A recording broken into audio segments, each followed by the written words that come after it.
আকাশে চিড়ে বাজ পড়ে। প্রবল ঝড় বাড়িটিকে যেন ফেলে দেবে বলে মনে হচ্ছিল, আর সাথে সাথে বিদ্যুৎ সংযোগ বিচ্ছিন্ন হয়।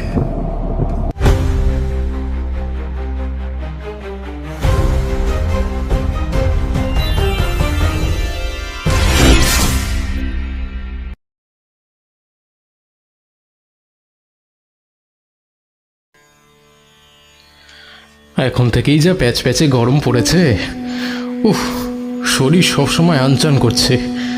তাই ঠিক করলাম মন ভালো করার একমাত্র ওষুধ হলো ঠাকুরমশাইয়ের বাড়ির আড্ডা। সেই মতো বিভূতিকে ডেকে নিলাম, উদ্দেশ্য মডলেন। ঠাকুরমশাইয়ের বাড়ি যখন প্রবেশ করলাম, ঠাকুরমশাই বৈঠকখানার তক্তপোষে বসে কিছু পুঁথিপত্র নিয়ে ঘাঁটতে ব্যস্ত। আরে এসো এসো, বলো খবর কেমন? আমার খবর বরাবরই চমৎকার।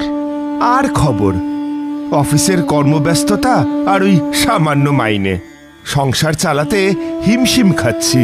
সঞ্চয় তো পরের কথা।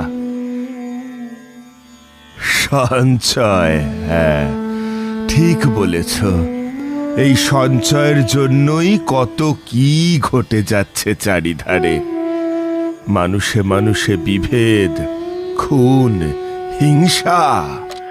আরে ঠাকুরমশাই, একটা অন্য কিছুর গন্ধ পাচ্ছি মনে হচ্ছে।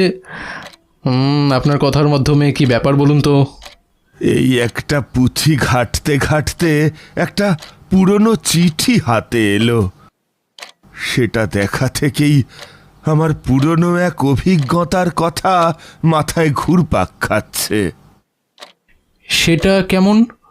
নিন, তেলেবাজা হাজির, সাথে আপনার গল্প। ব্যাস, আজকের সন্ধেটা জমে যাবে একদম। তোমরা তো গল্প শোনার একটা সুযোগও ছাড়ছ না। ঠিক আছে, তাহলে বলেই ফেলি। আজ থেকে অনেক বছর আগের কথা। আমি তখন জ্যোতিষশাস্ত্রে বেশ নাম করেছি। এছাড়াও যে সমস্ত যজমানের বাড়িতে হোম যজ্ঞ করি, তাতেও ভালোই নাম খ্যাতি ছড়িয়ে পড়েছিল আমার। তেমনি একদিন এক যজমানের বাড়িতে যজ্ঞ করতে যাওয়ার জন্য আনুষাঙ্গিক সমস্ত কিছু গোছগাছ করছি। হঠাৎ